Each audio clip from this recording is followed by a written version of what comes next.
We are the prideful ones. A show where small business owners come to tell their story. Because I don't want to be like, no, so. You're like the only one. Don't worry. Either we'll lower the volume or just mute you all together. Yeah. No, because I don't know if Jose told you that me and my friends started doing this. Mm-hmm. Oh, so cool. we learned. It's like the first one we did, no grabamos nada. Nothing really? came out. The video came out, no audio.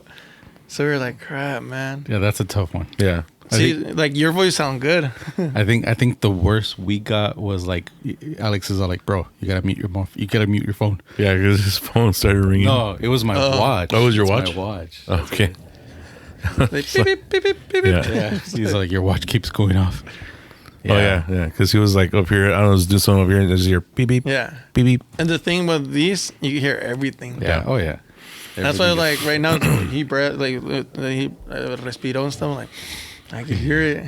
Yeah. We're like we're in the woods. Yeah. Yeah. That's why I think I laugh a lot, too. Sean, do you mind making sure that mic is off? So, what do we think about this Japanese whiskey? It smells delicious. It smells great. I like it. I've wanted to drink this one before, but I never have. Ooh, that's good. Yeah, it's good. You got some good stuff. Can you bring the mic up to? Well, he can do it himself now, I guess. Yeah. Closer? And then aim it up a little bit. There you go. No, okay. Here we go. Más derecho to your mouth. It's still pointing that way. Don't worry. It's not going to go in your mouth. Yeah, we're good. Thank you, Sean. Can you lock the door downstairs as you exit? So, one question. Yes, sir. Just talk about what, though? So, all right. I guess. Are we recording already? We're recording. All right, good. Because you could keep it. It's like my head, they go, okay. Because Yeah. my things, they go, obviously, I could go off topic. Right. No, and we're. And that's we're, what I don't want. It's like, okay, keep it on topic. Come on. No. And you know what?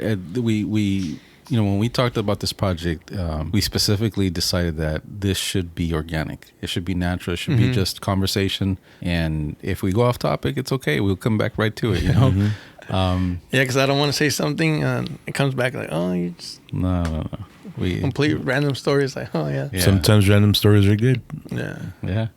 But so the show is called Prideful Ones. And Just in English and Spanish, too. we're Spanglish. Oh, okay. Yeah, we've been I was going to say, yeah. If the Spanglish comes out, don't worry about it. It's all good. Okay. Yeah. Because I don't want to be like, sorry. Yeah, I we've been talking about Latino and minority small business ownership, right? And so it's not. I don't know that it's just 100% that, because I think we should be open to everything. But obviously, that's our background. That's our that's our culture. That's our it's what we know. It's who we are. Yeah. And so I think we're naturally going to gravitate towards that audience and towards that type of guest. But Yeah. Well, anyone that's interested. Yeah. It's like, oh. Yeah, I mean, Yeah, because the idea is to get your story out of how you guys got where you're at, and hopefully inspire others to not necessarily go into the taco stuff, but Yeah. become their own business owners. Yeah, because one of my thing was that, like, I'm going to talk about my tacos or just, like, in general? Because I remember he's like, no, he's just more in general. Like, oh, okay. yeah, yeah. Like, this, in my head, it was like, oh, the struggle. I mean, like, we're going to talk about your tacos and your super burritos and all that stuff. Yeah. But it's also not a promotional video. Like Yeah. we're No, that's why I don't want to get into, like, oh, yeah, we have burritos. Like, Yeah. $5.99? No. More like, oh, okay, like, no, you know what, like, it's hard to even come up with a menu. Yeah, no. The concept of Prideful Ones, right? So, we whether in business or career, right? We bust our asses para lograr, our metas, our goals, our dreams, and all that. To provide. For many reasons, and at the end of the day, I think that what we're trying to do is recognize that struggle, recognize that sacrifice. Maybe some didn't struggle, and it was all about sacrifice, right? They gave up, personal time. They gave up, friends and hanging out for the sake of the business, and getting it going, and everything goes into it in the beginning. And so that's the idea, being proud of what you've accomplished, where you're at and what you've done to get there. And it doesn't always have to be, I'm rolling in piles of cash. It's not about that, you know. Yeah. It's about what this path, entrepreneurship, has allowed you to do that you wouldn't have been able to do had you been working for somebody else. Yeah. And I think we can all More relate like a to that. career than Right. a job. It's like, oh. Right. And I think we can all relate to that. So let's start off by introducing you. So today our guest is Nahum. Nahum and his brother and sister own a really popular taqueria in the city of Bellflower here in SoCal. And they started working with us, I don't know, maybe 6 years ago or something like that. And, you know, I have a lot of admiration for you guys, a lot of respect for you guys because of how much you guys have, you know, grown in this short period of time. And, we do business together, but the conversation always goes outside of that. And you've shared things over the years about some of the challenges that you've been hit with. And some of them are pretty big, scary stuff that it's like, wow, I hope that never happens to me. And so, you know, I'd like to, you know, go over some of that stuff, you know, as much as you feel comfortable sharing and all that, you know, would be awesome. So you want to tell us a little bit about yourself or, you know, just.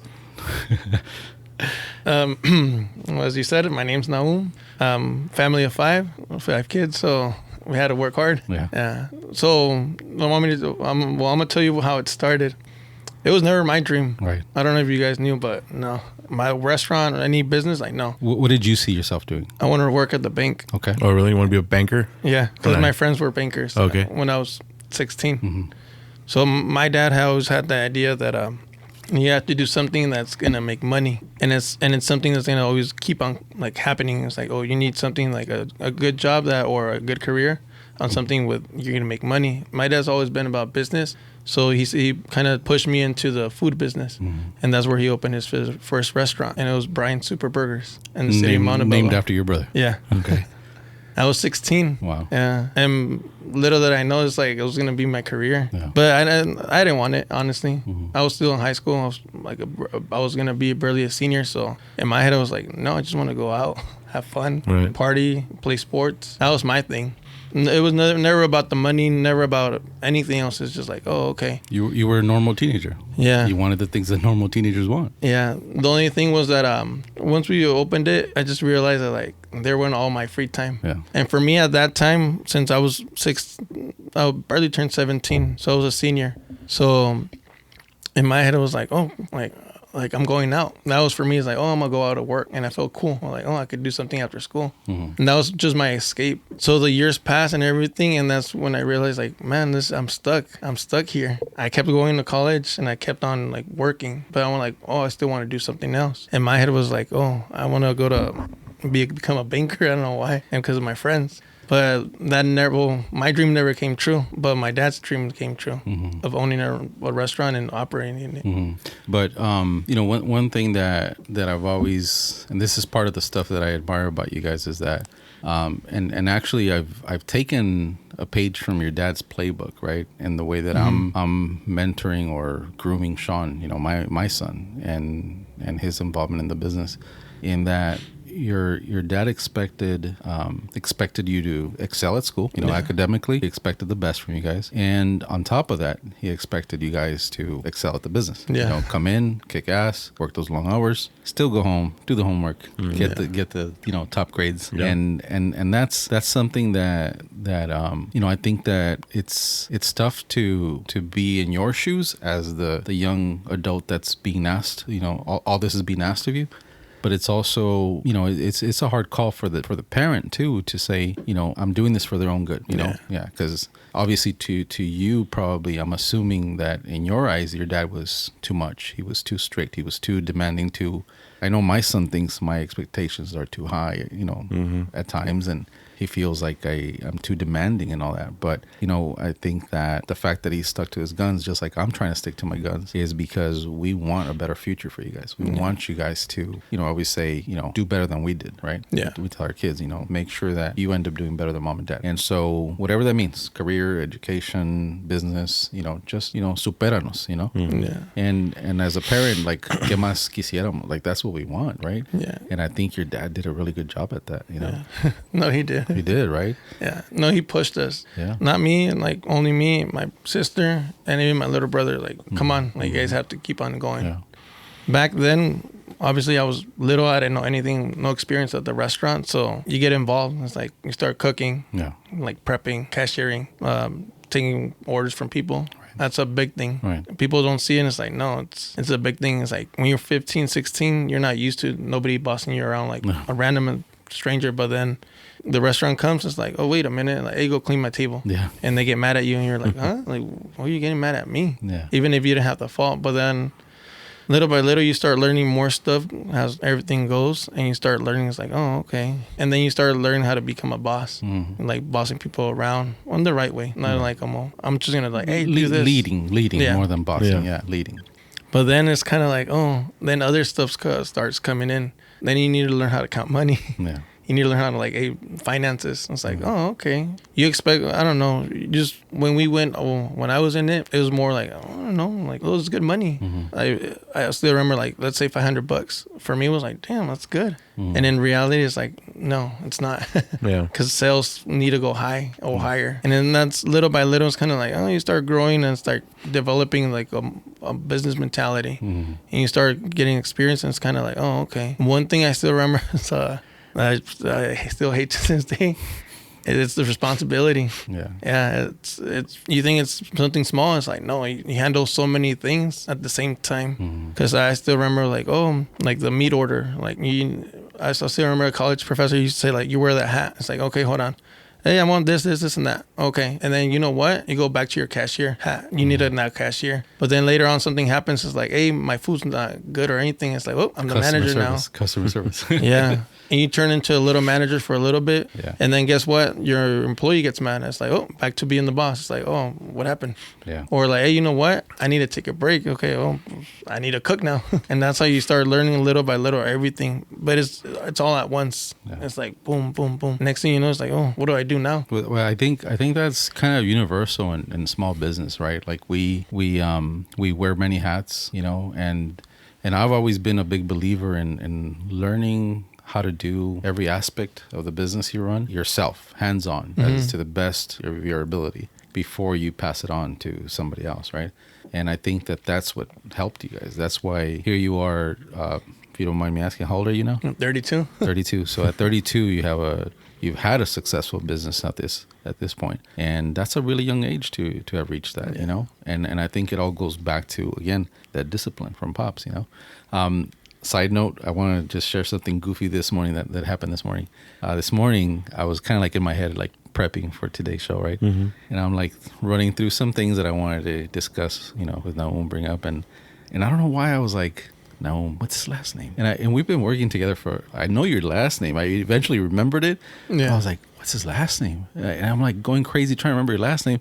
But then I was like, you know what? In my head, right? I'm not talking to anybody. I'm just in my head. I'm like, with a name like that, you don't need a last name. That's a badass name. Nahum. Yeah. It's like there's few. It's like that's all you need. You don't need a last name. Nahum is enough. Yeah, just go through life with a one name. Yeah, like McLovin. Yeah. McLovin. Driver license just says McLovin. That's it. It's like, oh, that's McLovin. Yeah. So, is again side note. So, tell me about the name. What's the history on that? Because that's your pop's name too. Yeah. So I'm a junior. So my grandpa used to love to read, and one of the things he's read a lot, the Bible. Okay. So my name's actually from the Bible. It's a biblical name. Yeah. Okay. He's a prophet. Oh, cool. Yeah. I don't know more than that, but this whole time I was thinking it was some like Nahuatl, you know, some like, you know, native, some Aztec name or something. Yeah. No, it's from the Bible. Oh, pues. I think that means we need to read the Bible more, right? You heathen. What's funny is that and I always tell, I was like, I call it a cool fact about my name. And you go to In-N-Out, order a double, and it has my name in the bottom. Oh, does it really? Because it's a Bible verse. Really? Yeah. Huh. So my name's famous, but people don't see it. That's crazy. And I'm sure anyone Southern California knows In-N-Out is kind of like, order a double, you'll see my name right in the bottom. So everybody has had your name in their presence. They just didn't know. Yeah. That's interesting. Yeah. And what's funny, the other day I watched...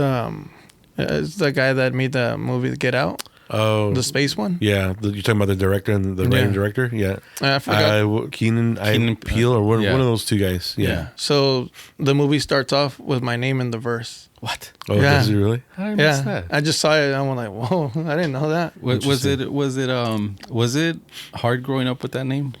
In the beginning, no, because English is my second language. I grew up just Spanish, everything like full Mexican. I didn't learn English until I was like in the 7th or 8th grade. Yeah. And then why did it become an issue at that point? Like, what's the? Because I didn't know how to tell people. Like in my head, it's like, okay, I'm in English mode now because I'm going to school. My friends. So it's like, oh, how do you say your name? It's like, oh, Nahum. Nahum. Yeah, I kind of changed it up because I'm like, oh, it's in English now. All of a sudden, you're Korean. Yeah. And I had to change it too because a lot of people were like, how do you say it? Yeah. And then it was like, oh, it's Nahum, like Nahum. No. Oh, okay. Like in Spanish or English, it's like, oh, well, whatever you want to call me. Yeah. But then until I grew up, like my adult self, that's when we're like, no, it's Nahum. No. Yeah, like my name doesn't change. It's Nahum. No matter who's saying it. You should have told him it's not English or Spanish. It's Hebrew. It's in the Bible, bro. Yeah. Go study something. Yeah. You didn't know that? Learn a thing or two. Yeah. But that's where my name originated from. Okay. Yeah, I was like, I'm telling you, it was driving me nuts. I'm like, his last name. And then eventually I remembered, but I was like, man, he doesn't need a last name. With that name, that's all you need. Yeah.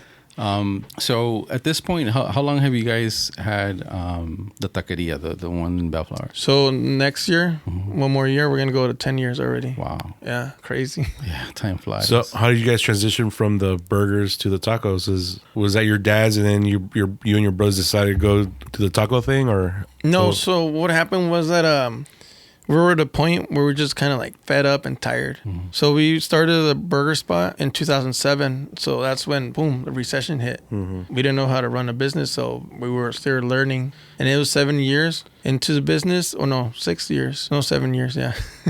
And that's when my sister was the one like, I'm tired. Like, we're not making money. Like, we're not doing anything. Let's do something else. Yeah. So she's the one that said, like, hey, she has one of the tortilla providers. It's like, hey, like, you don't know of any business that they're selling? And he says, like, oh, sí, tengo dos. And he dijo, tengo una taquería y tengo un burger spot. And Grace is like, my sister says, like, nah. I'm done with burgers. Like, no, like, I don't want tacos. I want to go to the burger spot. Yeah. Really? Yeah. Okay. So because of her big mouth, she's the one that's like, hey, I want to get out. So first thing is like, my dad's like, well, my sister went up to my dad, hey, Dad, like, we want to move out. We want to stop the business or do something with it and buy another one because honestly, we're not doing good here. We thought it was going good, but obviously if you do the finances, right, like, it's not. So by that time, my dad said, you know what? Like, yeah, it's true. Let's try to find something else. And that's when we went, well, my sister went to the burger spot, check it out. I was like, oh, okay, you want this much? Like, oh, okay. And that was it. They checked out the place or whatever. And then they went to the taco stand. My dad was like, oh, just check it out. You never know. And it's funny because my dad was like, hey, you know what? I kind of like taco stand better. And my sister was like, no, I don't want to work there. It's small and all that stuff. I was like, And that's when they kind of came to me. Well, my sister did. And she said, like, hey, there's two spots. There's a burger spot and there's a taco stand. What do you want? I'm like, anything. I don't really care. Because growing up, I don't know why, I always had that mentality. Just, I don't care. But were you that, like carefree about that because you still weren't feeling the whole, I want to be a business owner and all that? Or was it just because you really just, you're indifferent? No, I just don't really care. Okay. Yeah, I'm all like, if they tell me to, hey, dig a hole, all right, dig a hole. Like, I program myself just to obey. It's like, okay, do this. Go with the flow. Yeah. And I always had that mentality. It's like, hey, let's do this. All right. I think that's interesting because I don't really hesitate. I'm just like, no, let's do it now. Okay, so you're saying que eres movido. Like, yeah. No, eres arranque. Like, oh, let's do it. Yeah, but if you tell me something, it's like, do you care about it? It's like, not really. Let's just do it. Yeah. And that's my mentality. I was like, yeah. That's interesting. As a trait, right? I think it's interesting because normally most business owners, they have that type A personality, like my way or the highway. And so I think it's fascinating that you kind of obviously you have the entrepreneur mindset, you run a successful business, but yet you have that other quality to you. It's like, yeah, whatever. It's like, okay. Yeah. Well, I guess in a way the good thing is that it doesn't really frighten you to try something because you're just like, I'll try it. Yeah. Whatever comes of it isn't going to bother me. Just, let's go ahead and try it. If it works, cool. If not, no problem. On to the next project. I always say it though, and I repeat it like, no, I don't care. It's like, let's do it. Like, yeah. What's the worst thing that's going to come out of it? Like, experience. Yeah. And that's why I guess, I don't know, in my head it was like, I don't really care. It's like that's a very healthy, positive way to look at things, right? Oh, because Because if you think about it, like, and I tell this, to people all the time, like, what's the number one thing that stops somebody from starting their own business, right? Because everybody wants to, whether they realize it or not, everybody wants to be their own boss. I think everybody wants to make the shots, make the calls. And what's the one thing that stops everybody? It's that fear. It's always that fear. You can have the best idea, and we talked about this in our last episode about how you have the best idea and the best, it doesn't have to be an invention, but the point is the best idea. But if you don't act on it, then, you'll be that, 50, 60-year-old guy that, sits there, about how he or you originally thought of this first, but you didn't do anything with it. So you just sat there and let it swipe by you. Yeah. No, and the thing is that and I always tell people, you wait and somebody else does it. Yeah. And then it's kind of like, oh, I could have done it, but you didn't do it. Yeah. That's why, like, whenever somebody tells me, like, hey, let's do this, okay. Yeah. I never have that, like, oh, you know what, like, no. I always said it. I always like helping people. Yeah. And it's the thing is like, you want to do it? I'll help you out. Like, if I have time or I have the money, like, let's do it. They go, obviously, I'm not going to do something too risky. Right. Yeah. I'm not going to go the whole parachuting stuff. Right. But other stuff other than that, like business or like anything, like I don't know, an idea is kind of like, oh, screw it, let's do it. Like, what's the worst thing that could happen? It's like, for me, it's always going to be experience. And it's nice because you grow up. And you can be like, oh, you know what? I did it before. I tried it. So if somebody comes up in the future and tells you about it, you'd be like, I know about it a little bit. Yeah. I did it with my friends, or I did it with Como dicen en español, que no te lo cuenten. Yeah. Yeah. You did it too. You have some experience. So obviously at this point, going into almost 10 years, this is your path, right? You don't see yourself going to apply at Wells Fargo, right? No. Okay. Anything that you would have done different at this point?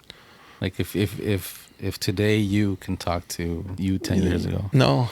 Yeah. I think it's perfect. I took the long path, but it's experience. Yeah. Like, I wish it was like shorter, but I think if anything comes in like fast or short, you don't what do I want to say it? Like, you don't like value it. Yeah. Value it for sure. Because if money comes in fast, next thing you know is like, you're not even at the business no more. You're doing something else. You're actually trying to spend your money or do something. I guess it took so long that I learned the business kind of, in my perspective, good enough where I do love it. Yeah. Like, I do like it. Like, I'll be at the restaurant and I could be there for so many hours and it's kind of like, oh, it's fun. Yeah. Even though it's like, oh, was it 15 hours? It's like, yeah.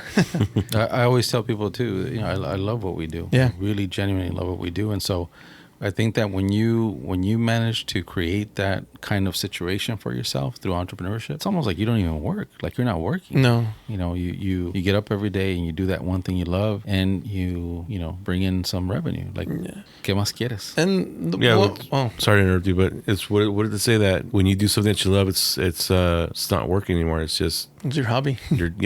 Basically. Yeah. And one of the things I always liked about this is that I met so many people. Yeah. Like, you meet a lot of people. Yeah. Good and bad. But it's kind of, throughout the years, you kind of cut off the bad and it's like you keep the good ones. Right. And it's something for me, like, I always tell people, like, no, it's nice.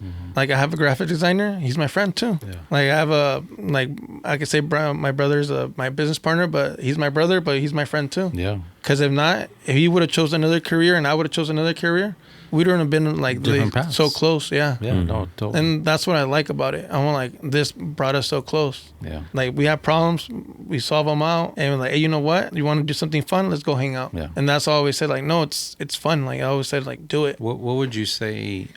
What would you say is to you the most important benefit of entrepreneurship? Like, we just talked about, the closeness with your brother that wouldn't have happened, or would have been different at least.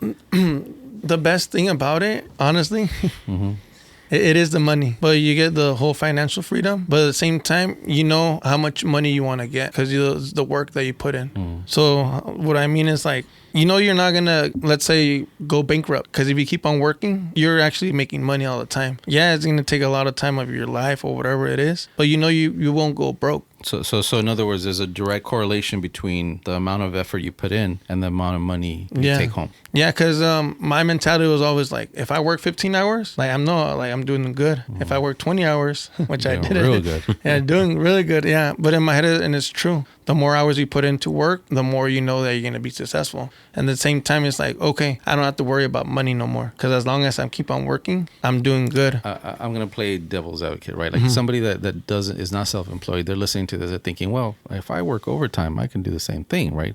I put in more time, I get paid more. Yeah.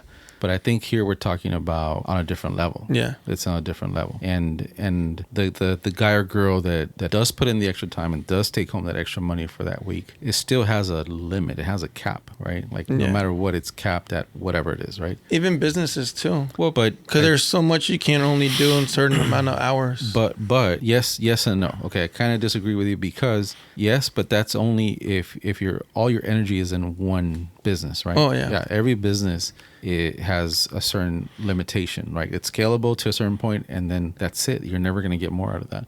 But the other thing that comes with this freedom that we have as entrepreneurs is that we can launch a second, a third, a fourth, a fifth business. There's nobody telling us we can't. And that's the big difference, right? Like you can only hold, like no matter how hardworking you are, like how many jobs can you really hold down working for other people? Like realistically, based on their expectations of you and the commitment you have to each company, you can maybe hold down 2 jobs, right? Like, and that's it. But as a business owner, you can launch this, that, this, and that. Yeah. And I think that's the difference is that. Yeah, it's easier to multiply. Right. And the thing at the same time, you do multiply it, but you do help out people. And I always tell people, it's like, no, you're creating jobs. Yeah. Even careers. People don't see it as in like, oh, it's just it's just a side gig. Like, no, it could be a career. Yeah. Any business produce so much amount of money. It's like, oh, you know what? I could get a manager, supervisor, and guess what? Next thing you know, you just made a career for someone. Yeah. And that's one of the things like I tell myself, like, no, I feed a whole bunch of people, and at the same time, like I make everybody happy and their families, my families, everybody's families. Like we're all doing good. And you know what? It's earlier you said something about all the responsibilities we have, right? Mm-hmm. And as you were doing your run through, when you said that, the first thing that came to my mind is the responsibility we have to the staff, right? Yeah. What we do, the decisions we make, ensure that those doors remain open, the business stays running, and everybody has a job, everybody has an income. Our families are fed. You know what I mean? Like all that stuff. Yeah. To me, that's the biggest responsibility. Right now, our business after COVID, we took a hit.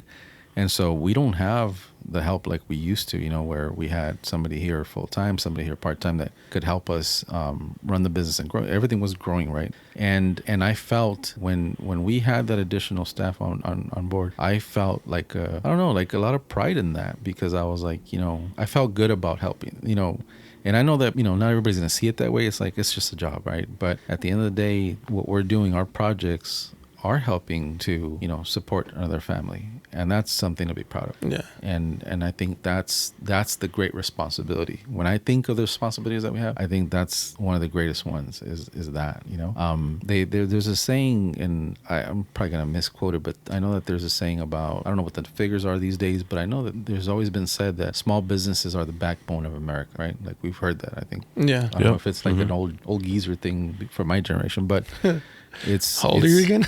I know, right? I asked the questions, okay?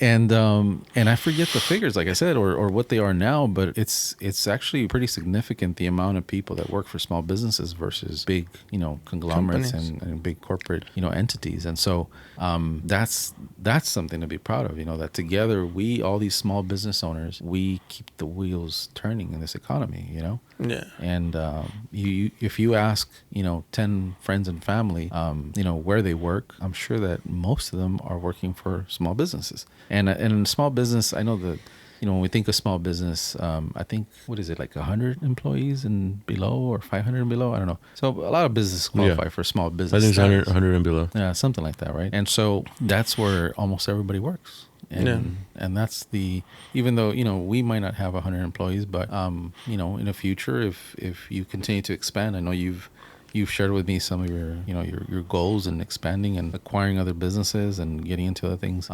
There is totally a world where you could end up with 100 staff members, Hopefully. Yeah. Going back to the taco business, when you guys decided to stop doing the burger thing and get into tacos, was it just you, your brother, your sister, your dad that started off? And at what point did you guys kind of start growing or... So It's always been my sister, my brother, and I. My dad's always been like do it. I'll just watch. Okay. Because my dad's mentality to this day, it was always like, just grow the business and that business is going to be yours. And that's what he did. He kind of no regaló. He's just like, here, have it. It's your guys's. Why? Because he always wanted to push us to do something. I guess it's obviously like, hey, do a career out of this. Yeah. So when we did the business, like it just us three, and we worked it like, day and night. And we just worked it because we didn't honestly know the right way to do it, but we did it our way. And we just like, you're gonna go in the morning, you're gonna go in the afternoon, and we're gonna go. If somebody missed, it's like we're responsible. And that's where like I guess my responsibility is like, oh, I have to go work on Monday, Tuesday, Wednesday, Thursday, Friday, Saturday, Sunday, sometimes the whole day. And it was every day. In the beginning, of course, like 10, 14 hours a day. Then little by little, it's like, oh, okay, I have a kind of day off. But it was at a random. And if obviously like if people missed, there goes myself to go back to work. And it's funny because being an entrepreneur, you don't stop. You go home and you still think about the restaurant. For sure. Yeah. And you sleep and you dream about the restaurant. You wake up and go to the restaurant. And it's kind of like, you're still in that mode. It's like, oh, you never stop. You just keep going and going and going. And it kind of sucks because it's like, when is it going to stop? But then it kind of triggers into your mind. It's like, wait, this is my life. And like now it's kind of like I'm used to it. So now I like it. It's like, oh, it's pretty good. Keeps me busy all the time. There's not a day that I'd say like, you know what? I have nothing to do. Like I have things to do all the time now. Because I guess because of the business. And that's why I kind of like, it's good. I like it. When you were going to school, I want to say that you shared with me at some point that even through college, right? Like you were doing full-time student and working at the like if that wasn't enough, right? How was that for you? Like did you have at any point did you like consider dropping out of school, or was it just not even an option? No, it was no option. That wasn't an option. No, because I can handle a lot of stuff. I guess you just have to. You have to be strong-minded. You need to know like what you want in life and how you're gonna get it. And in my head, it was like, oh, go to school in the morning, and afternoons go to the restaurant. And it was every day. In my head, it was like there was no like, oh, I'm a quit. I'm gonna do something. Like no, there was no never. Not even. Yeah. Why?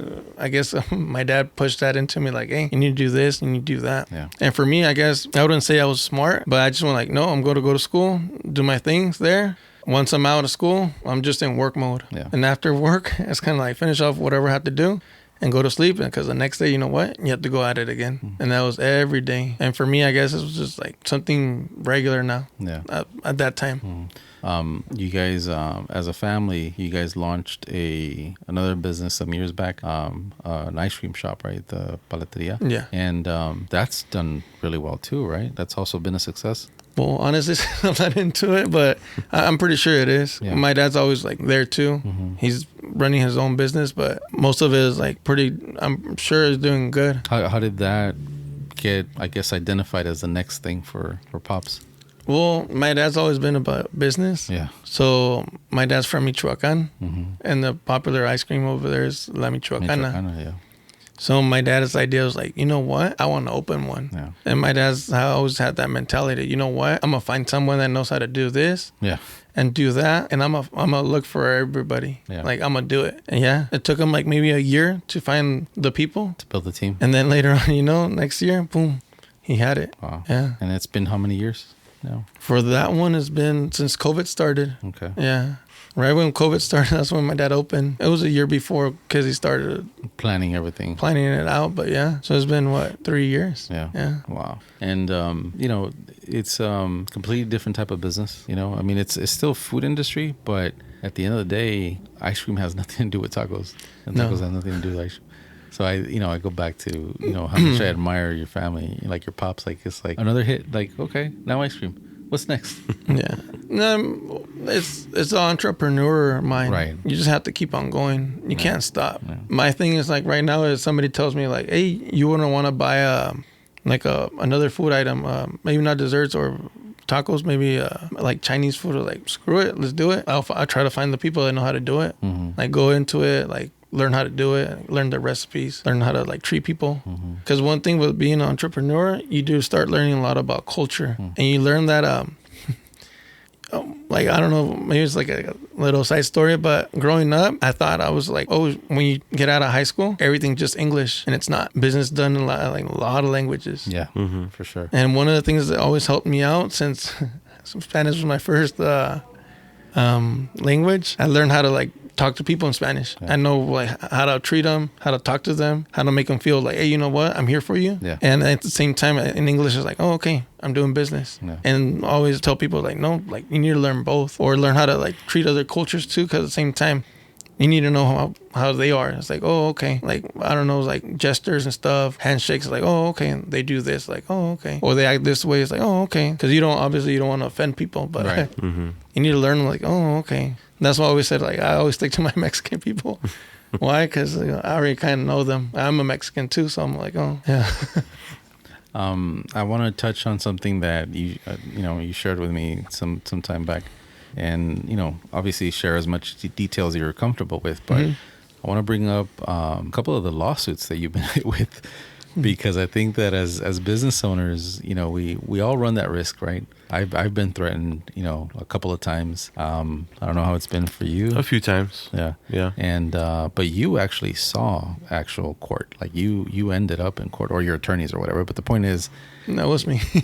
yeah. Whereas with me, it was threats, that didn't pan out, because at the end of the day, in my case, my clients knew that they themselves were in the wrong. But it's a risk. It's a something that we're exposed to as small business owners, right? Yeah. And you shared with me some things that you've gone through, and so I don't know if you want to touch on that, or you can, or No, yeah. So one of the business parts that sucks about business is that lawsuits. It's like when you get into business, you don't think of that at all. no, You think like everybody's good, everybody's nice, yeah, all your employees love you, all your customers love you, and you think the best of everybody. Right. Like as society, you think like, damn, everybody's a chingon, like everybody's nice. But then you get bad people, and out of nowhere, you're like, what's this? You get served. Some random guy comes in, pack of papers, boom, puts it in the front of the business. Here you go. And next thing you know, it's like, what is this? Yeah. And you're like, I don't get it. You just freeze. You're like, he didn't say anything. What's this? Like, he's not the mail people. It's like the mail lady. confusing, like really confusing. You don't know. And then next thing you know, you open it up and you get like a lot of gibberish written down. It's like, huh? Plaintiff, defendant. It's like, huh? What's this? Like a foreign language to you. Yeah. The lawyer talk. Yeah. Legal jargon is no joke. Legal jargon. Yeah, you don't. Well, at that time I didn't know anything. I was trying to I don't get it. I saw certain names. I'm like, who's that? Like, who's this? Yeah. It's like maybe it's the wrong person. Like, oh, but that's when you start learning. It's like, oh, you start reading, and then you start like, hey, we got this, And then it's kind of like, oh, confusing. I'm like, I don't know. Then that's when you start meeting other people in business. And that's when you meet lawyers, accountants. You start legal people, anyone that could help you out in that. And that's when you're like, oh, okay. Yeah. So what was the detail? Like, if whatever you can share, like, what was the lawsuit? What did it involve? Two of them were the ADA. It's mostly about like the handicap. That's American Disabilities Act. Yeah. So one of the things that obviously growing into a business, you don't know about certain laws, and that was one of them. A lawsuit, if somebody falls down, it's like, oh, they could probably sue you. Okay.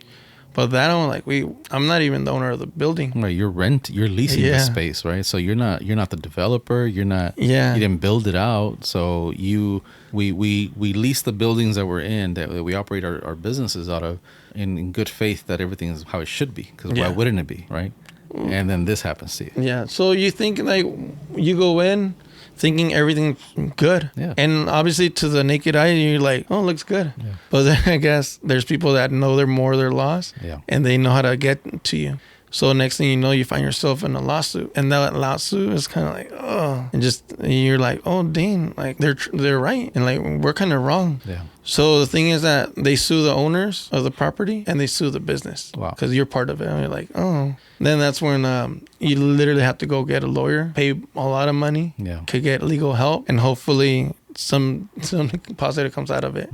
I mean, at the end of the day, you're paying out no matter what. Yeah. It's an expense no matter what. Just the fact that you get hit with it, whether the result is in your favor or not, you're still going to end up out of some cash. Yeah. And unfortunately for small business owners, it's a lot of money. Yeah, of course. I still remember the first time we got that hit. I was like, damn. Yeah. I was like, that was my It hurts. money. It hurts. Like, I work here day and night to earn money. Yeah. I woke up today because I knew how to open my business to make money, to run my business. Yeah. Next thing you know, it's like, oh, where's my money? And I think that you shared that, I don't know if it's that one, but one of those, you hadn't never even seen that person. That person had never even been to your business. No. They just knew what to look for. Yeah. And identified that you were missing this or that to be compliant. And Yeah. Oh, it was one of those people. Yeah. And that's where the government's in flaw. There's loopholes Yeah. that people know how to deal with them. Take advantage. And the problem is that people that study law know how to do it. Yeah. And they get certain people to kind of, I don't know how they... I mean, we don't want to get all conspiracy theorists and all that, right? No, but there are people like that. I think it was in Bell that there was a guy that was going around suing businesses because they weren't like handicap accessible. He made it to Bellflower. And that was bro. his thing. Yeah. Yeah. He made it to It could Bellflower. be. Yeah. Yeah, that was his thing, just going around. Oh, this people don't have a ramp. I'm gonna sue him. Like, okay, but you never even like bothered to go shop there. Right. You're just doing it. It never to do affected him or her personally. Yeah. It's just something they saw and they said, "Oh, yeah. So the problem with that is that we didn't go to court. Yeah. That time we just kind of paid them off, and that's it. Settled. Yeah, we settled. The problem with that is that we let those people get away. Yeah. We don't take it to the government. Yeah. But the problem with the government, they want at least $25,000. Yeah. And that's where, like, me as a small business owner, like, I don't have that money. Yeah. So I need to find some, like, other way to figure this out or, like, solve the problem. To move forward." Yeah. Yeah, but the government's like, no, we only listen to your case if it's so much money. So sometimes, like, even the lawyers, when you talk to one, they'll let you know. It's like, you know what? You're going to spend way more money if you go to court. So in my head, I was like, if the U.S. system actually was a little bit more cheaper or like less costly, you'll be able to like, fight people like these. Like, for me, it was more of a scam. Yeah. Fraudulent claims. Yeah, because honestly, the guy never went. For the ADA stuff, you need to send a letter, supposedly like a notice. Hey, you know what? I went to your restaurant or I went to your business. I couldn't shop. Yeah. It's like, oh, okay, we'll fix it. Don't worry. But with us, it was never the case. It was just kind of like, I don't know if it was made up, but it was just kind of like, here you go. Yeah. At the same time, you got run over by a lawsuit. I was like, oh. You're like, I remember everybody's order and you never ordered. Yeah. And the bad thing, obviously, like, you see the name, but it's kind of like, who are you? I don't know you. Yeah. They don't even know who I am. It's like, oh. And unfortunately, they know the business. Yeah. They see any business doing that, people, it's running, it's open, sue them. Yeah. Wow. Well, I've never, like I said, I've been threatened with lawsuits and it's never gotten to that point, but I've gotten bad reviews from people that I've never met, people that never came to our business, but because somebody they know, felt that we did them wrong, he or she goes and tells the cousin, and next thing you know, we, in this case, we got like, I want to say maybe like 8 bad reviews back to back on the same day from a group of people because of one person that It's because people was don't being hear, unreasonable. People hear the stories, and that's the bad thing. You only hear one-sided. Yeah.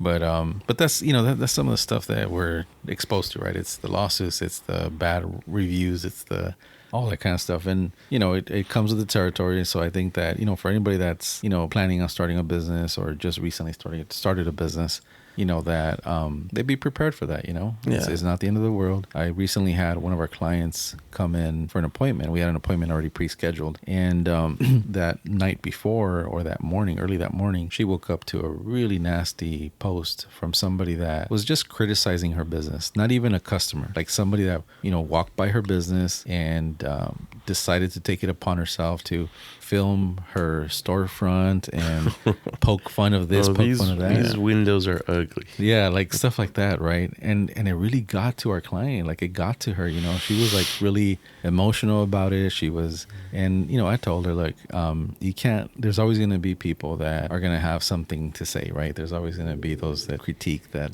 And at the end of the day, you go on to run your business, she goes back to, her mediocre life and whatever she's up to, and nothing's going to go beyond that, and so, but I think that when we open a business, we do expose ourselves, right? Like a little bit. Yeah, for sure. It's because that's one of the things now. It's online. Yeah. Since you start doing online business or anything online, you get people talking really bad stuff about. It's not even you, but it's your product.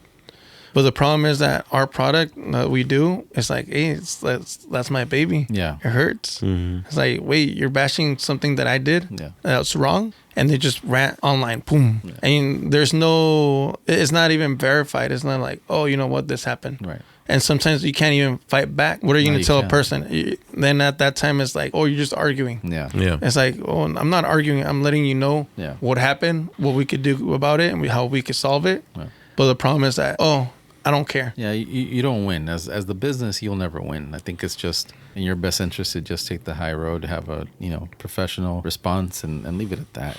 Because Well, it goes back to the saying that the customer is always right. yeah. And that's why sometimes as an entrepreneur, you have to get that in your head and fix it. And your head is like, it is what it is. If the customer's right, I guess it is. Yeah.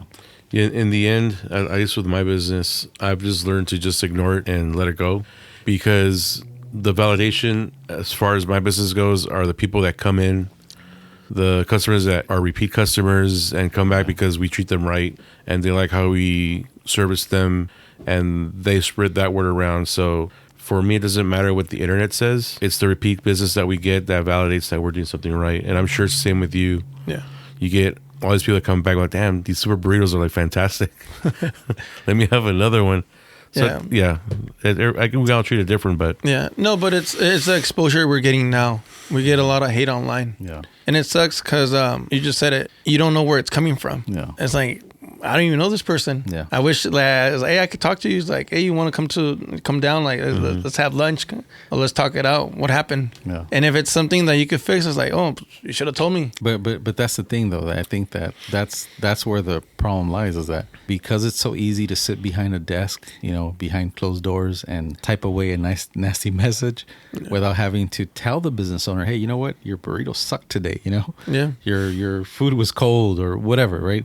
Because that takes guts. That takes guts to bring something to their attention.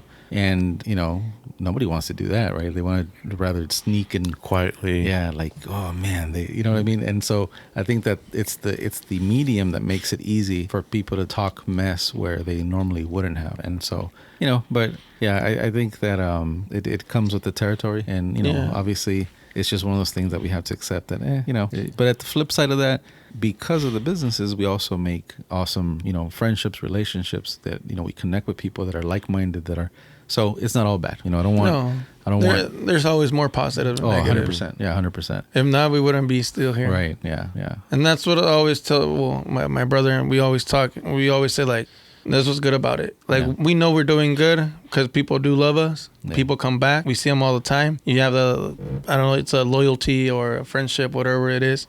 And it's kind of like, you support me, I'll give you food or whatever your product is. It's like, I'll be there for you. Yeah. Like, don't worry. And you kind of like you fist it. Yeah. Like, boom, there you go. Yeah. And then you seal it, and it's like, and it keeps returning and returning. Yeah. Some people. in the and that's part of having a healthy entrepreneur mindset, right? Understanding those kind of details, the value of repeat business. When I was teaching the entrepreneurship class, I had a section, what I would cover metrics, like how are you going to judge how healthy your business is, right? And of course, the one that everybody always can identify, right? Because I'm sitting there asking the class, like, how can we keep track of how good we're doing, right? The obvious one is the money. It's always the money. Everybody gets that one, right? Without fail. But I think that in the years I taught the class, only a handful of people ever identified repeat business. And I think that should be at the very top of the list, because like I would tell the students, look, if you spend X amount of money on marketing and promoting your business, and you bring in the customers, right? They came in as a result of this marketing campaign, and they spend with you that one time. Cool. You got some of your return on investment. Cool. But if they never come back, that means you got to repeat that investment all over again every single time. And that's not a healthy business model. You should be able to promote, bring in new clients. They discover you because of the campaign, but then they like your service, they like your product, and they stay with you. Now, fast forward, you don't have to keep running that campaign, or in other words, you're not always having to discover new business, new customers. You're retaining people. And that's I can't I can't speak enough on that, like how important that is, right? Because or else we will be forever spinning our wheels trying to get those customers in, right? And I always say I love. I mean, now it's gonna, because I've loved business since I was really young, right? And I always used to say, like, the dream is to have, at the time it was called SBC Global, but like Verizon, right? Where Verizon put all this money they invested into their infrastructure and all that, right? And then back then we didn't have T-Mobile, we didn't have all these other carriers, so that's why I go to Verizon. So Verizon invested in all this infrastructure. They invested into marketing their cell phone service, right? And once that's up and running, these customers are with you every month, right? And imagine if they have to build a network and, completely repeat the cycle every year. That's not sustainable, You have to be able to retain customers and all that. So yeah, repeat business is we should always, as business owners, I think we should always make sure that we're on our A game when it comes to repeat business. Make sure that, if people aren't coming back, it's like I would tell my students, like, maybe you smell funny, maybe caes gordo, maybe your product sucks.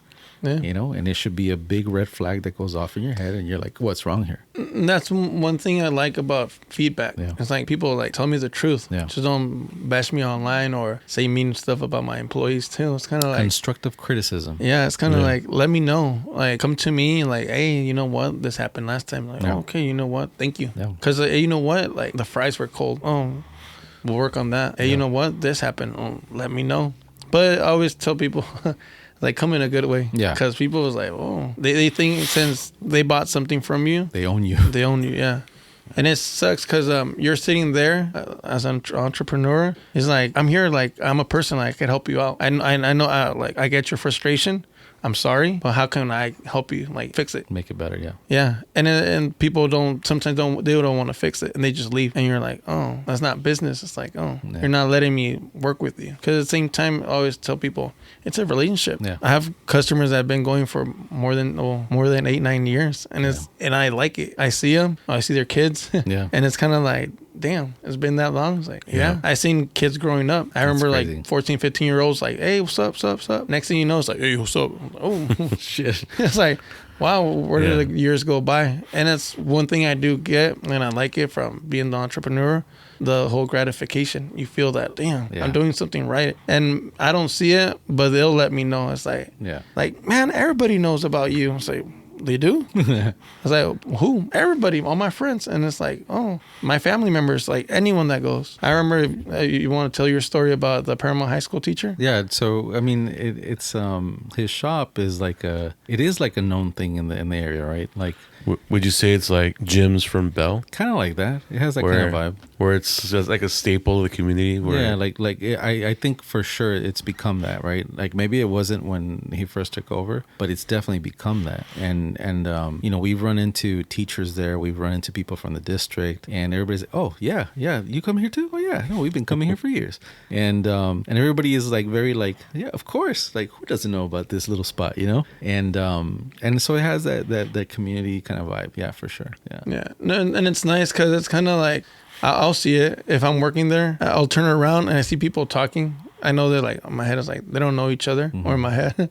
But then the next thing you know, it's like, oh yeah, that's my coworker, or that's my suegra's friend or somebody. And it's kind of like, oh. And that's what I always like about businesses right now, is that it gets people together. And it gets people like, oh, you share a comment, a like. Yeah. Obviously, like, online, you could like a lot of stuff, but like, you don't know anyone, but they're at a restaurant, you physically, it's like, oh, you get to vibe with them. It's kind of like, oh, you love this food? Yeah, me too. Like, let's sit down, let's go eat, or let's go chat, like whatever it is. It's some good quality time. Yeah. So, all right. So, future, I don't know, fast forward 5 years from now, where do you see Sabrosito? Where do you see Nahum and his enterprises? What's coming 5 years from now? Hopefully in 5 years, I have like, I do want to open more. Yeah. Obviously, like, I don't know how the growth rate will be, but hopefully I do have like at least 2 or 3.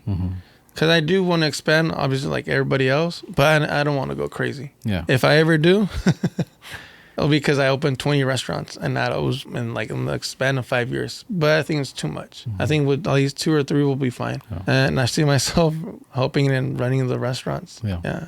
What if you could give a new entrepreneur or somebody that just started or somebody that's thinking of starting a business, if you could give them, one piece of advice, what would that be? Like, what do you think is don't do this or make sure you do this? Like, what's the big thing you can share? The biggest, it's networking. Networking. Yeah. You need to know people. You need to learn how to talk to people. People, like, you need people in life. You can't do it by yourself. It's really, really hard. You're saying like as far as like your network that you need to run the business, or like I've always been a big proponent of mentorships, right? Like having somebody that has more experience in business. It doesn't have to be your industry, but just somebody that has been there, done that, run a business successfully for, X amount of years that you can have a phone call away. It doesn't have to be every day, but, just somebody that will be there as a guide, as a mentor, I always push for that with new clients that come in here. That's one of my closing thoughts is like, hey, get yourself a mentor. Find out who in your circle, who in your family, who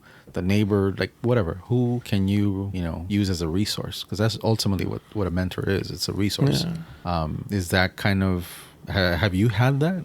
Well, I never pictured him as a mentor. He was my leader, which is my dad. Yeah. He's the one that pushed me, like, hey, let's do this, let's do that. I'm pretty sure he didn't know anything about running like a successful business, but him was like, no, you need to do this and you need to do that. And just thinking that he knew, pushed myself like, oh, I could do it too.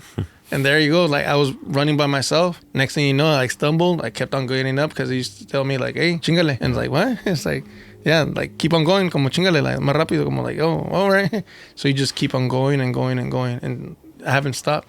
Yeah. Well, I think that's definitely part of mentoring somebody, right? Yeah. Being that motivator that's behind you, cheering you on, dándote porras. Especially those times when you feel like, I just can't do this anymore. Or I'm tired. I had a major case of that. Year one, right? So first year of opening business, this business, right? Because I think I've shared with both of you guys that, my first attempt was at 17, different business. But the point is that throughout the years, I've tried this, tried that, right? Always things that I'm passionate about. But when we started this was all in. This was like no day job to fall back on, no nothing. This is, what is that saying? Crash or burn. Like it's going to happen or you're, in deep trouble. And so our first year, right, so we come up to the holiday season, December, around this time of the year, and business, we're B2B, right? So we work with small business owners and helping them create, all their marketing stuff, whatever, right? Everything that we do. But it's exclusively small business owners. And what happens during the holidays when it comes to small business owners is they have family time. That's the time of the year they dedicate to their families, to traveling in our community specifically, going to Mexico or whatever part of Latin America they're from. Yeah. And so, I had never had any work experience in my community, right? I grew up in Bell. I grew up in the neighborhood around these areas, but I had never worked in these areas. My career was always, towards the west part of LA, and definitely not amongst Latinos. I was always like either the only one or one of two Latinos in the company. And so, here we come and but I knew that this being like the all-in business, I knew that we wanted it to be in our home turf, in our community, in our business, in our area. And so first year, going through this, and then all these Latino business owners disappeared on us. And I'm thinking, what did I do? What did we do wrong?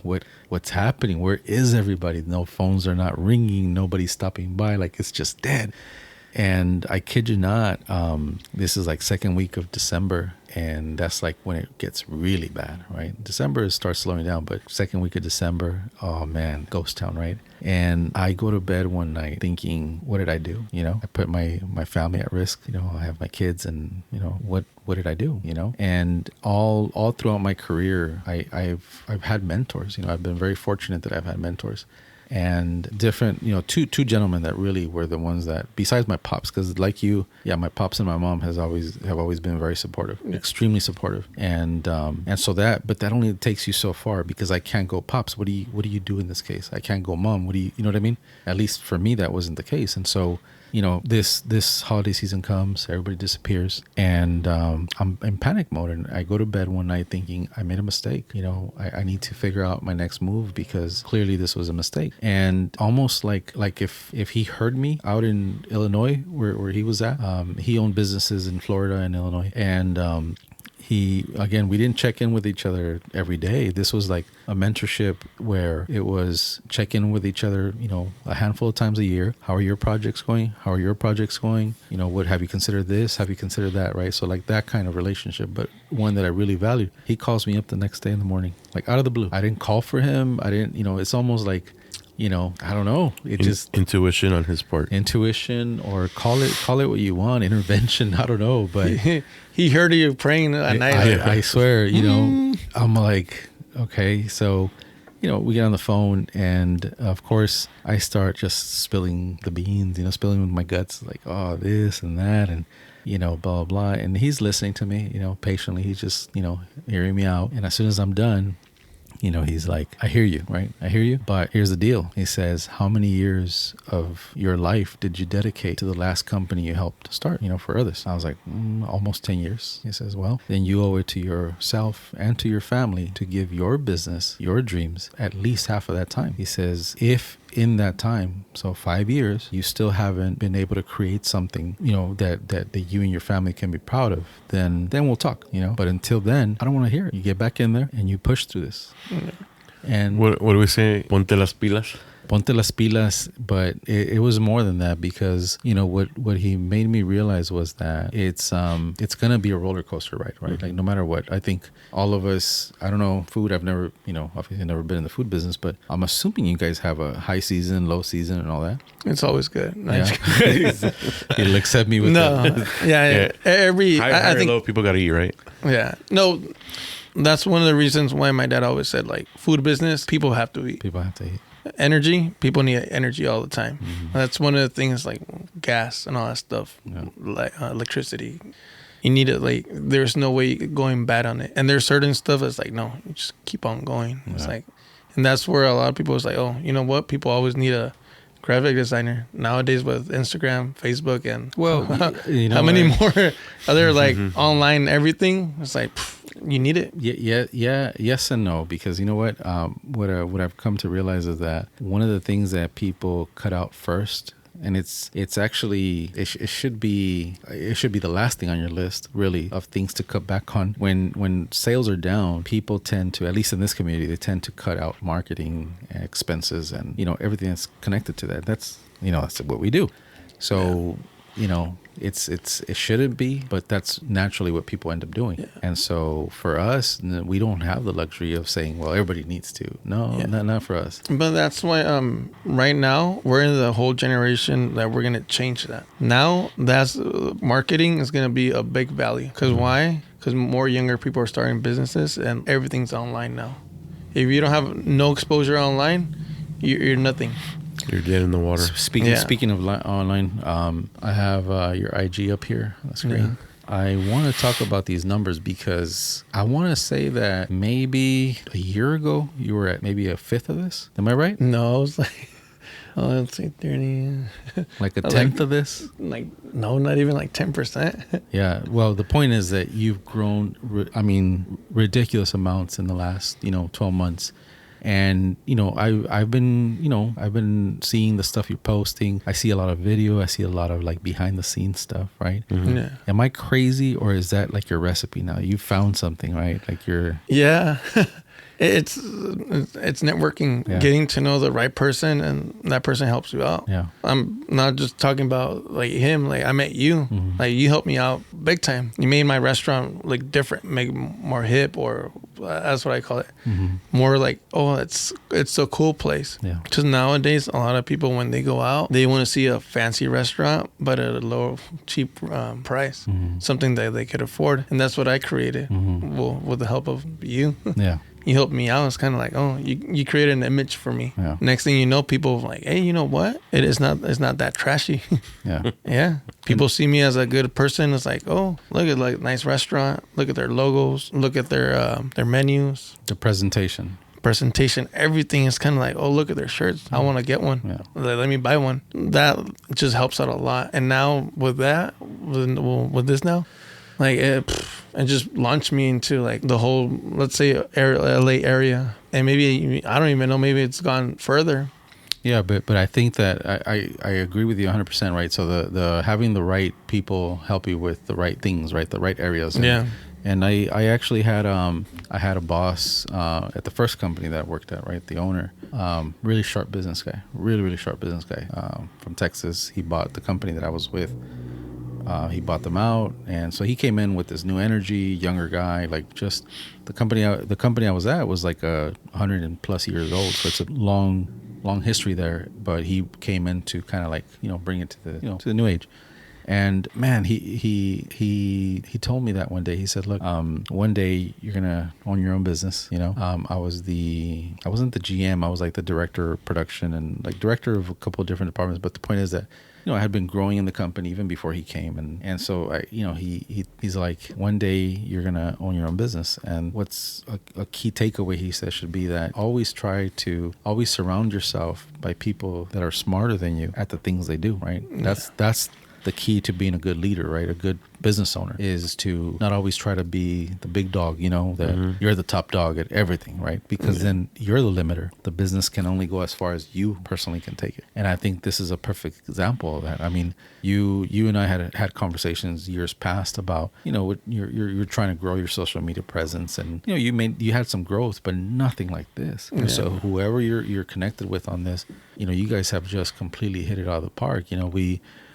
But I think it's twofold, right? Because on one hand, yes, you got this new resource that's helping you with it, but also he or she has kind of, I guess, influenced you guys enough to where now you guys are making this content that's actually hilarious. Like, we were in preparing for today's show, we were looking at your IG, and I was like, what the hell is this? Yeah, I didn't know you had Jason working for you in the back. Jason is a taquero, huh? No, so the thing is that it's a he.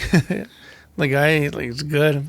And not only that, he kind of tells us, like, you need to bring something new into your business. Yeah. And it's true. Because we might see it more of a, like, oh, we get likes, we're doing good. Yeah. But he's always like, no, you need to think about it this way. Like, what can you provide to your certain customers or to your, like, audience, your followers? Because, and I don't like the word followers, because it's kind of like, you're not You sound like a cult. It's kind of like, no, they know. Maybe they're like people that just like our stuff. It's like, oh, okay, you just like it, and that's it. He's the one that like always telling us, pushing us, like, hey, you need to do something different, because the internet, the online, it's social media. People want content all the time. Right now, with all the social media being so strong in people, we're all on it all the time. I think it's an addiction now. Oh, it is, for sure. A phone addiction. We all have it. We have we always flip the phone, just like, oh, maybe somebody texted me. Oh, you know what? I'm going to go online because I know I get a lot of likes, or I get a lot of views, or I start seeing a lot of pictures of friends or famous people, and it's kind of like, oh, you get hooked on it. Instant gratification, right? Yeah. Have you seen a difference with that guy that's helping you out in the business too, or is it mostly just on social media? No, it's big time in business. Yeah. We get a lot of new customers, and it's nice because just recently, I don't know if I should say it, but maybe like a month ago, Big Boy sent us a DM. Oh, nice. Yeah, I was like, wow. I was like, I even shared it to my friends, and they were like, damn. I was like, yeah, I know. I'm like, I didn't know that had that much of a big presence, but I'm like, for him being like an LA icon for me. Oh, for sure. It's kind of like, damn. That's Big Boy. Yeah, I was like, wow. I was like, they actually saw it. Yeah, I'm sure more people see it, but like, I'm like, thank you, Big Boy. He literally like sent a DM. It's like, oh, I'll check it out. I don't know if he's gone already or he's tried it, because you never know what if he sent somebody else. Yeah, for sure. Right. And that stuff. And we were like, whoa. That's cool. It's like, for me, it was more like a milestone. It's like, damn, I reached one of the most iconic LA people here. This Big Boy. Like, well, obviously, maybe in our generation, people know who Big Boy is. Kind of like, wow. And that's why I'm like, oh no, social media is good. Talk about elevating your brand awareness, right? Like, how did a little place in Bellflower, make it all the way to his, on his radar? Like, how did that happen? But that's the beauty of it. And so I think as business owners, it's obviously gratification. And it's a tool that a lot of us have used successfully to grow and all that. So I guess I want to ask some final questions that I want you to give me like your genuine answer from the heart. Like what are you most proud of? In thinking back now, here you are almost 10 years in, and the business is pretty much, you could say at this point, stable, right? Like you have to be some kind of catastrophe, some natural disaster for it to fail at this point, I feel. What are you most proud of? Like what's something that you've been able to do as an entrepreneur through this business that you're most proud of? The connection with people. Yeah. That's always tell people, it's like, no, that's the best thing. You get to know people, employees, customers, the interaction, business partners, anything. Like you just get to meet a lot of people. And I think if it wasn't for the restaurant, I would have like no close friends. And that's what I always tell people, is like, no, like my workers are my friends too. Yeah. And like my business partners are my friends. You're gonna make me get all teary eyed, man. No, and that's for me, like, you get into business thinking like, oh, I'm gonna do this, do that, and next thing you know, you find out that you just created more friends for yourself, and then people start liking you. It's a lifestyle, right? Yeah. Entrepreneurship. Yeah. Yeah, I know it's kind of cliche to say it, but I 100% believe it. It's a lifestyle. No, it's true though. Yeah, it's not like anything else out there. Unless you do it, you know what we're talking about.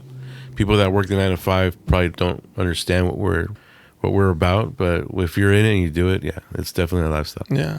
And then you just, that's what I like, just people. And it's kind of like, oh. And in the beginning, obviously I was young. I was 16. I thought high school was that was my life. But no, like now it changed. It was like after high school, it's like, no, this is my life. And then you learn so much through people. You learn stories, the ups and downs of people. And it's kind of like, wow. Yeah. And that's what I always tell people, like, no, you should get into it, like do it. I think most small business owners, I don't know if I'm saying this right, but like you live more, right? The highs are really high, the lows are really low.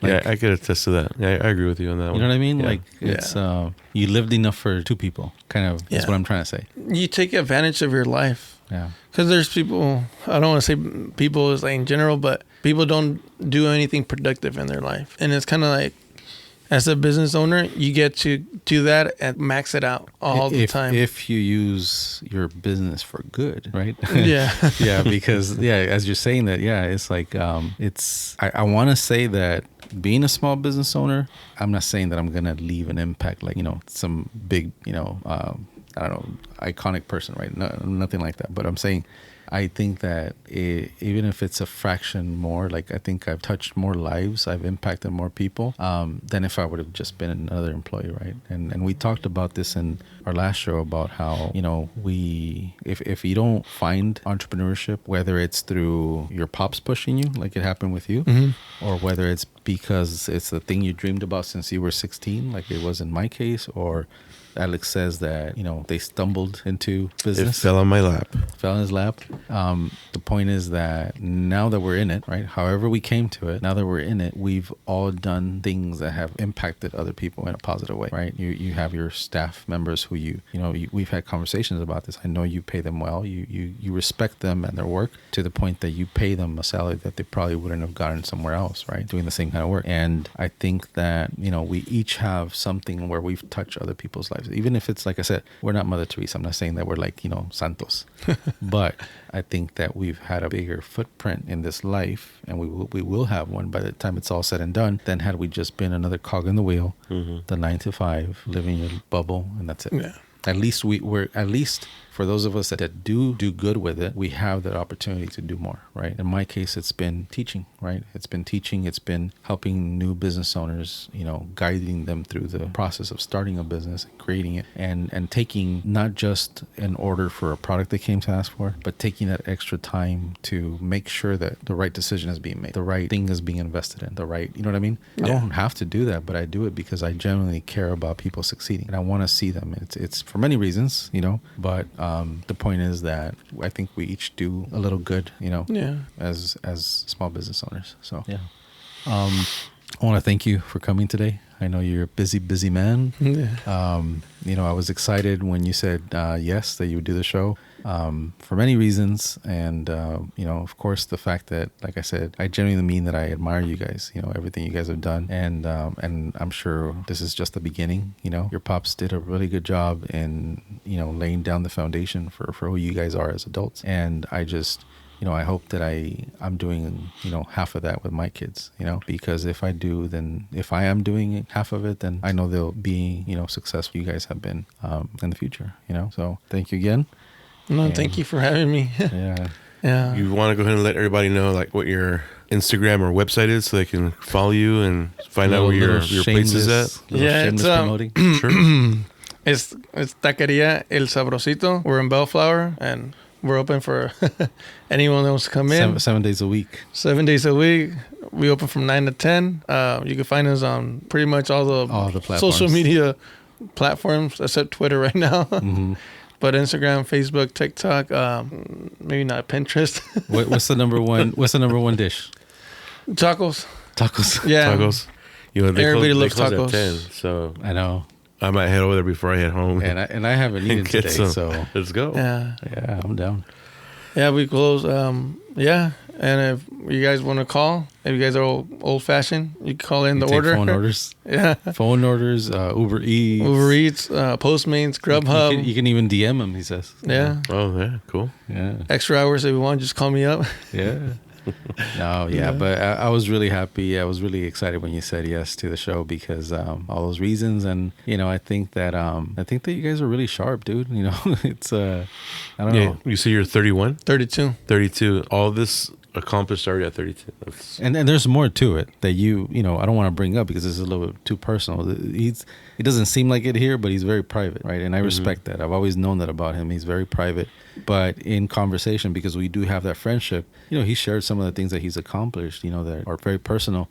And I'm proud of him, He's like a little cousin, that he's in Michoacan, and I'm not blood related to him, but I always talk him up. I'm like, dude, this guy, And it's because you have to be prideful, Michoacano. There you go. Prideful. Prideful one. What did you say? Prideful? Yeah. That's what you said.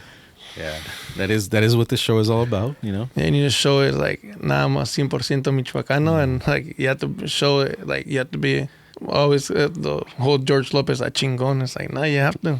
Your pops one time when we met with him at the ice cream shop, he started with his Michoacan talk and this and that. Yeah. I was like, my pops is from there. I'm not from there. I've heard some of this stuff.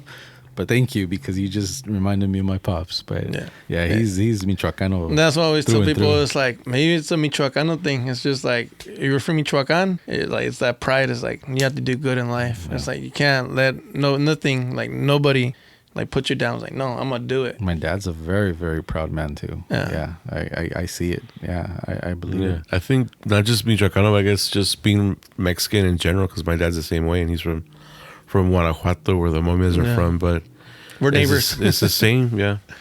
Yeah, but it's that Mexican pride where you well, obviously I didn't come, but my parents came. I was like, they had their dream, and they're doing it, and now I'm the one that's gonna carry it, and I can't let them down because my pride is my family, and it's kind of like no, don't worry, like hop on. It's like I'll take you guys to the next step. Good for you. Yeah, I think you just touched on something that I've always shared with people. I think that we come from these families that picked up all their shit and said, I'm gonna go cross this border into this foreign country for a shot at a better life, right? It's not guaranteed. There was no promise, there was no contract. It was just a ver si nos va mejor, or ojalá nos vaya mejor, right? Se persignan y se avientan. And so that already tells you they're a certain type of person, right? They're driven, they're disciplined, they're motivated. Yeah. And so they bring that attitude with them, right? And then they get here and they bust their ass. They do everything they can to raise this family and give them a better future and all that. And I think that we have it in our blood, right? I think it's already in our blood. And I think that it's like, what's the saying? Sería el colmo that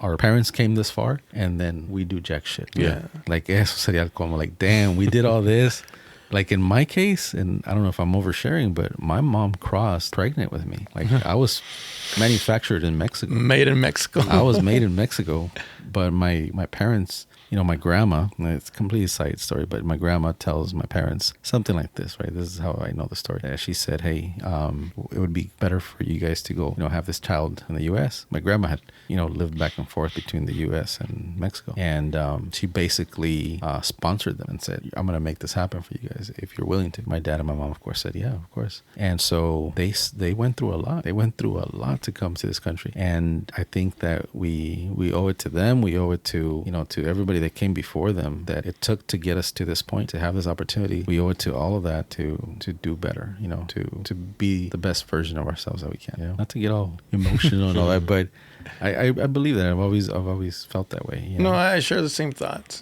That's what it is. Yeah, I tell my kids, you guys, of course, as parents, we want to make life easier for them so that they don't have to suffer and all that. But at the same time, it's hard. It's a hard line. We have to, while doing that, we need to make sure that we still teach them que cuestan las cosas, that you, not monetarily, but I'm saying empeño, esfuerzo. You have to push yourself. You have to be driven. You have to be motivated. And that's hard as a parent. I mean, you don't have children yet, but if one day you decide to, you're going to be dealing with that same challenge, And for me, it's been hard because, like I said, I want to give my kids everything, but giving them and having them earn it are two very different things. Yeah. And so that's why, again, I relate with your pops, that he didn't just, it would have been so easy for him to just hand you everything and say, you don't have to bust your ass. You don't have to go to school because you're already at the, no, he expected all of it and nothing less. He still expects more. You see? Good for him too. Yeah. So again, thank you so much. No, thank you. Yeah. Thank you, both of you. Sale? It was great meeting you. I'm gonna have to hit up those tacos. Yeah. I don't know about that super burrito Super because burrito. that thing's a monster. Today it's only 8:30, so we can definitely hit it up today. Yeah, Yeah. for sure. Cool. Yeah. Sale. 5 more gracias. pounds of weight. Hey, no one's judging. What are you saying? We're all equal here. Are you saying we're heavyweights? Super burrito. It's more than 5 pounds right there. Hey, so Jeez. Nahum looks at somebody and he thinks burrito, 6 tacos. He actually started making fun of me. Like what did you start telling me? Que 10 tacos or 8 tacos? Well, yeah, you get to know your customers. So it's Right. kind of like, I know what you want. Yeah, Come on with me. I'll help you out. I got you. I Vente, got you. gordito. Yo te doy tus 10 tacos. For a while there, I was ordering like 10 just for me. Imagine for he my goes in family. ordering just 4. ¿Qué traes, mijo? No, tú No come más más, 4. dale más. ¿Te regañaron? ¿Quién te regañó? All right. Well, it was Cool. good. It was a good talk. Sale. Hope much success to you, and then see you in the future. All right, thank you. All right, sale.